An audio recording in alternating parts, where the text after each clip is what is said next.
Have you heard about Crimea? The resort peninsula that Russia occupied in 2014. It is still a resort. Since the beginning of 2024, according to the Russians themselves, 1.3 million tourists have visited Crimea. But there is a catch. In 2023, analysts counted over 220 military facilities in occupied Crimea.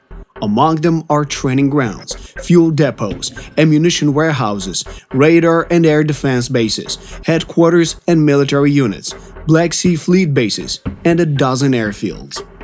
Back in 2019, Defense One stated that the Russian group of troops in Crimea consisted of about 30,000 soldiers and was expected to increase by another 13,000 soldiers. At the same time, the area of the peninsula is only 27,000 square kilometers, or 10,000 square miles, less than the small states of Hawaii, Massachusetts, or the country of Albania.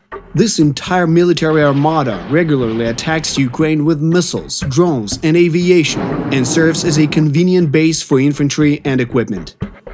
Although Crimea is packed with soldiers and military bases, the Russian authorities are still trying to profit from it by luring tourists in. Isn't that dangerous? On June 23rd, Russian Ministry of Defense stated that Ukrainian forces launched 5 ATACMS missiles at the Belbek airfield. Russians boasted that their air defense system successfully intercepted the missiles right away, as usual. However, a video of explosions over the Uchkuivka beach, located just a few kilometers from the military airfield, was published at the same time. Soon enough, Russian propagandists radically changed their version about all the ATACMS being downed and blamed their explosions on, what a surprise, Washington. However, when photos of the remnants of the missile that exploded over the beach went public, analysts noticed that it closely resembled the 9M331, used in the Russian Tor air defense systems. The sand-colored band near the flaps suggests that Russia manufactured this missile for export to Middle Eastern countries. Analysts from the German newspaper Bild also concluded that the missile was from a Tor system. Even Russian military bloggers criticized their own Ministry of Defense. They specifically attacked the authorities for the air raid siren not going off, a typical situation for Crimeans who have repeatedly complained about it. But the Russian authorities have their vision. More alarms mean more anxiety, which means fewer tourists and less money.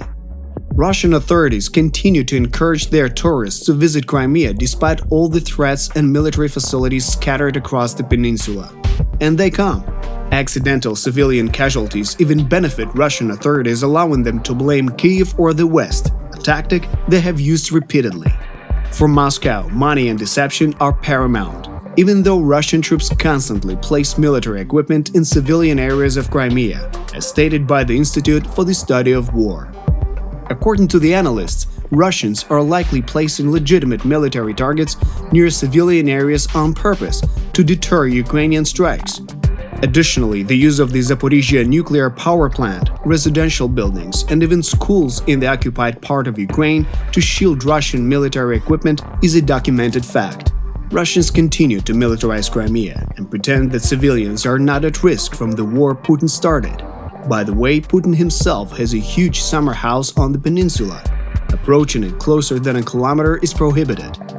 This is another element of the policy of terror, where those who disagree end up imprisoned or simply disappear, as has already happened to hundreds of political prisoners in Crimea. This includes activists among Crimean Tatars, people who have long lived on these lands.